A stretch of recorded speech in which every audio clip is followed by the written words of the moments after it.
Hey buds. So today I've decided that it should be a good idea to talk about anime and manga, and I've decided to talk about a romance manga actually that I really liked. The name is Wotakoi Nikoi wa Muskashi, or Wotakoi Love is Hard for Otaku, and it's basically no, first of all, pardon my rudeness. Uh, This video is full of spoilers, so spoiler alert. There's lots of things in here that if you want to read and have a complete experience, you should read first. Basically, the story is around six characters, mainly four, but there are also two characters they are my favorites, but they are left out more by the end of the story. I'm going to talk about each one and the dynamics with their partners, and they're basically just a bit of shenanigans. That's mainly the manga and the anime. They're just shenanigans that doesn't mainly connect directly one of another, and they're not directly connected except some stuff that happens by the end. But yeah, basically, you don't need to like put too much thought into reading it. You just read, like you just watch. This is a shenanigans anime they will watch in holiday break or in break time in like while working on stuff. Well, so first of all, the story is around the four characters working in an office. They basically work around, but they are otaku. Basically, is the word for weebs, the Japanese word for weebs. Also, Latin Americans also use that word. They're basically a bunch of weeps that uh have their day lives. They had their very specific interests, and they're just chilling around in the office while having relationships, romantic relationships actually with each other. The main, like, real main characters are Narumi and Hirotaka. I'm not gonna say in English. I don't like how the names sound in English. Basically, Narumi and Hirotaka are just mainly the main characters of the story. Narumi just moved into town and just got accepted to the job, and she just completely hides from view that she's a weeb. She completely hides it. But the other friends in the office are also weebs. They mainly, you know, Hirotaka, uh, oh god, I forgot. Oh god, I forgot. Kuyanagi and Kabakura are also weebs themselves. They mainly just, don't show that much, but they are not afraid of telling they're all weeps.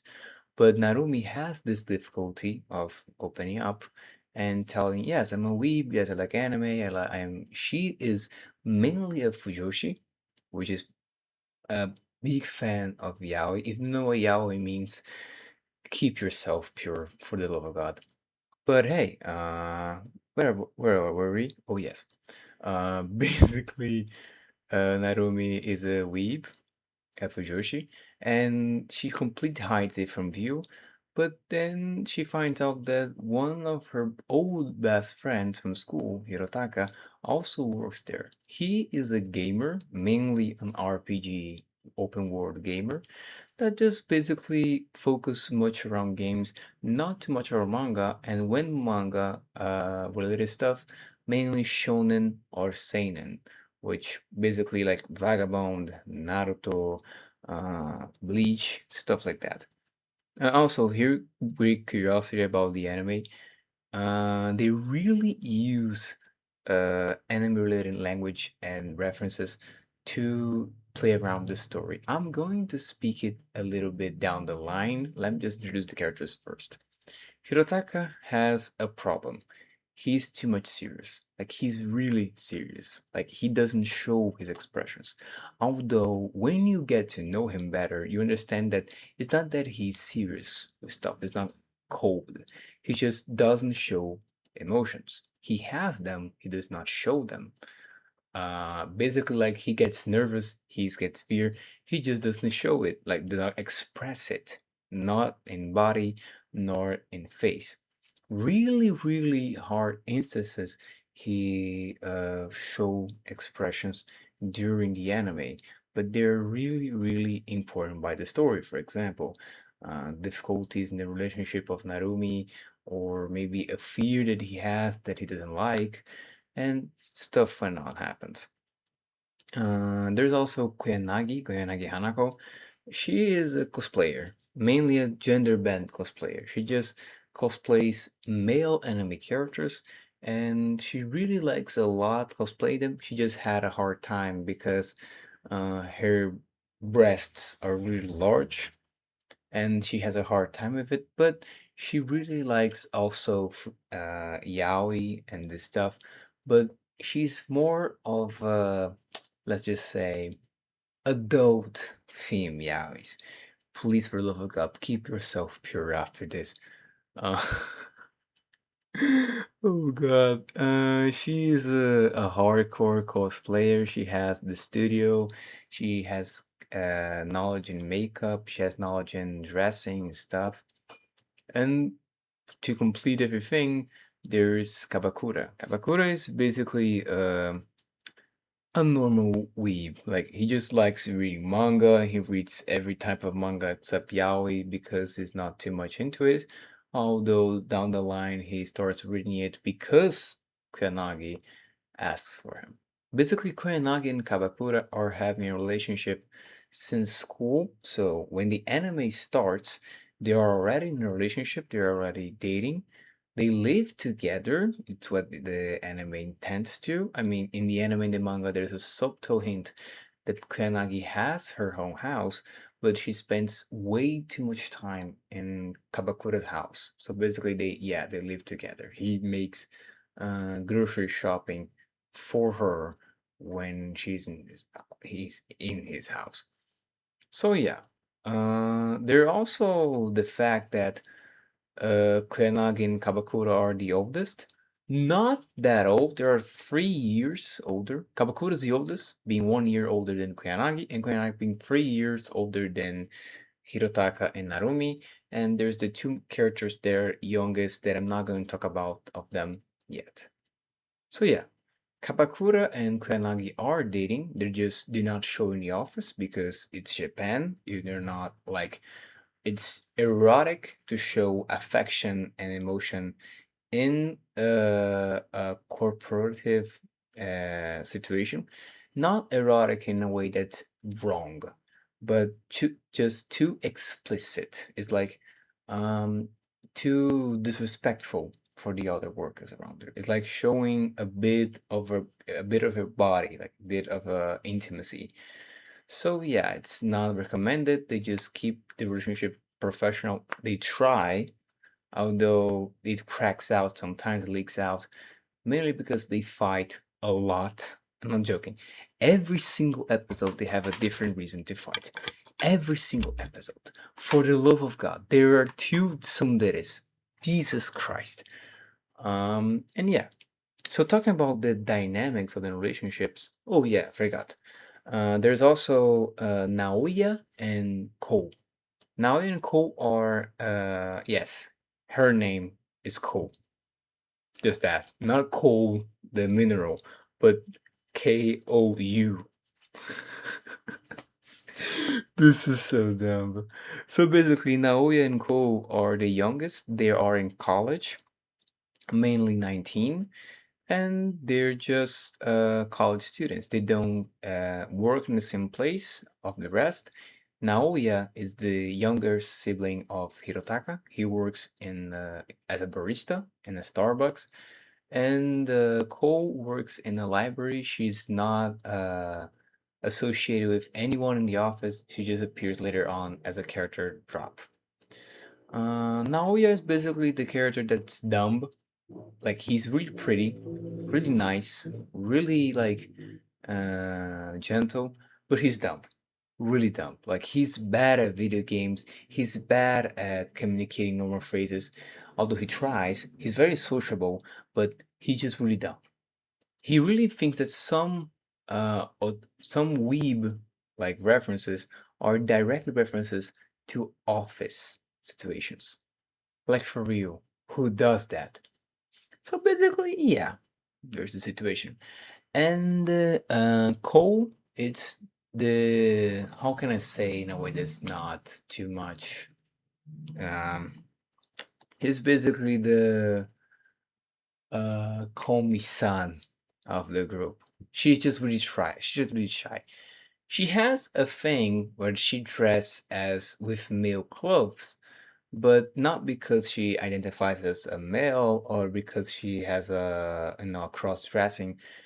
She just likes male clothes on her, and that leads to Naoya and Kabakura thinking that she's a man. For the rest of the show, Naoya calls her Koukun, even though he knows that she is a girl. But Kabakura doesn't know that she's a girl for the rest of the show, even though they're dating, like by the far end of the manga. So yeah, that's the relationship of the characters. That's mainly the characters itself. Now, talking about the relationships, Narumi and Hirotaka are the polar opposites that are not so far opposites. Like, let's just say, aesthetically speaking, they're opposite of each other. Narumi really is excited to show her interest with her friends because she's not allowed to do it very often. So when she can't, she basically wears a hoodie, wears a keychain, something very discreet, showing that, yeah, she likes the anime, she likes the manga, she really likes talking about it with Kuyanagi, they're besties. But Hirotaka is not that big of a fan of showing it. Not because he is afraid. He can openly say he openly games in the office, like he plays his games in the office. The main thing is that he just not care. Like he's just not care at all. Narumi hides her weakness from the world. Hirotaka doesn't. And the relationship between them are really hard to explain because they know that they like each other, but nor Narumi makes moves, nor Hirotaka. So it's basically like a friendship. For all the manga, they're just a friends that say they're dating, but they do not. I mean, okay, majority of the show they are in the office, but I mean sometimes they're in their houses, so should be something. But no, actually they just keep a dynamic, not so intimate in the show, and it's pretty hard to grasp that they're dating. Yet they confess to each other very early on, but it's not that romantic. And I'm going to talk about why later on. Talking about Kuyanagi and Kabakura, they're both, let's just say, tsunderes. They know that they like each other. They know that the other person likes. They just cannot show it. They just can't show it correctly. And that leads to dozens of fights. Every single episode, there's fights. And it doesn't help that Kuyanagi has really deep interest, but Kabakura just likes everything. He's just okay with everything. And I mean, of course, there are stuff that he doesn't like. For example, cosplaying as a woman, he's not a big fan of it. And Yao is not a big fan. But he's open to do it in the end. The main problem in the relationship is that Kamakura tends to not be firm with his opinions just so Kuyanagi doesn't get mad. This is a problem in relationships because when you have a discussion and you end up agreeing with a person just so they don't get mad, they don't fight, or the fight stops, you're not allowing the relationship to continue to grow. And this can lead to lots of problems in the future. For the next, Cole and Naoya are my favorite characters and my favorite relationship for the entire show because they're the only two that I feel that it's normal. Like Narumi Hirotaka spends the integrity of the show barely showing that they're a couple. Kabakura and Koyanagi keeps showing affection here and there, but mostly fights. Of course, they're the oldest couple. They had like 4 years before Hirotaka and Narumi. But then Naoya and Ko shows up, and Naoya and Ko are the perfect. Like, they're my precious. Like I would kill everyone in this room than myself just to protect you. And they're the most unused in the anime. Quick explanation. In the anime, there are only 3 episodes dedicated to uh, develop their relationship. 3 or 2, if I'm not mistaken. It cuts most of the intriguing parts. For example, we do not see Naoya's confession in the anime, only in the manga. We do not see Ko's perspective of the confession, only in the manga. We do not see any of the confession, not in the post confession development. We don't see nothing. We only see before and just a clip by the end of the episode. And just that is not enough for me because they're really precious. Naoya tries his best because Cole is a gamer. She's a hardcore gamer, only losing to Hirotaka at some point, mainly because she gets really nervous because a girl gamer in Japan is not common in their culture. I guess. Remember, not Japanese. And then now there's Naoya, which almost never played a game before, mainly because Hirotaka doesn't teach him how to play games. And that's how the dynamic of the two start.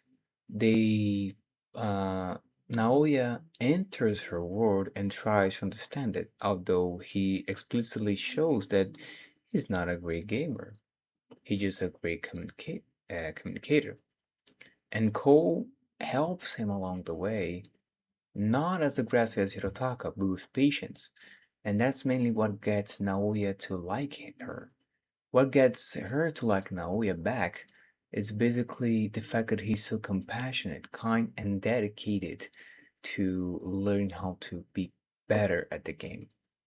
Mainly, she even makes a guide for him. And when they get together, he really tries his best to get her comfortable, get her space, although what she really wants is to him to invade the space just so they can connect, they can click. And it's really amazing. Like in my honest opinion, the relationships are really amazing. So talking about the show entirely, the show is pretty much realistic. I mean, there's not those kinds of love triangles, a pretty much hard time, unnecessary hard times. No, the hard times that you have, the discussions that you have, in my opinion, are completely necessary for the development of the characters. Hirotaka and Narumi have the discussion of whether or not Narumi will show up that she's a weeb, but the problem is that she's very scarred because of her childhood and her past relationships, mainly because her ex-boyfriends never liked that she was a weeb, not even her colleagues. So she opening up to others that she is a weeb gets way too much. Like really, it takes so much time for her to open up. Lots of talks with Hirotaka. And she also is really afraid that she's spending too much time with him because he's always with her. He's always alongside her. Although there's no like love affection demonstrations like hugs, kisses, they really get to, become connected. And that's really cool. other hard time that happens that's really much, relatable and real. It's when Kuyanagi and Kabakura lost their I forgot the name, their necklace, the love necklace. He had already bought a wedding ring to ask her in marriage, but he was just trying to find the perfect date. And that happens when she loses her necklace and like they have matching necklaces. That's the context. They bought when they were in the pre-states of the relationship. And mainly, she gets really nervous, like she gets really anxious because of it. So what happens is that he tries to reason with her, but it's pretty much the same thing. He just leaves her, like he leaves her be, just so she doesn't get mad with him. Although what she really wants is that he takes her hand and try reasoning with him, because sometimes all that you need is a conversation, not someone saying, yeah, you're right, but just a conversation, a fight. Fights that have concrete reasons can lead to development in relationships, and that's important. For Cole and Naoya, they're pretty much a young relationship. They would mainly fit in a school setting, not in a university setting, because they're not adult like they do not have the demonstration of adults, mainly because Naoya and Cole both live in their parents' house, so yeah, they're kind of childish, but they're not like mature compared to was not mature in a pornographic way, but they're not developed like them. They're you I think get what I mean. So yeah, and that was the anime. I did not talk about the story because mainly, if you want to see the full story of the anime, you should probably watch it. It's a great anime. And one thing that I really liked about the anime is that it uses anime language to explain itself. Like in the manga, this got really, really more demonstration because of the speech bubbles, the text squares, the lines, the division of the squares that divides the scenes. Everything gets used in a way to show that, oh yeah, this is an anime, a manga that's talking about anime culture in Japan. The only problem is that they can get references that are far specific to Japan, like to Japanese culture. So yeah, that can get really tricky in some points. If you really like this video, you can comment down below other manga or anime that I should read and talk about for. My next goal is to watch Horimiya, but I think talking about romance anime too much can become annoying, so I think there's about other thing, or maybe another manga. So if you liked, you can comment down below other anime, manga that you watch, so I can also watch and make videos of. And if you have any tips of how to draw better, you can freely say so, because my drawings are not really well. So yeah, I hope I can see you next time. See ya.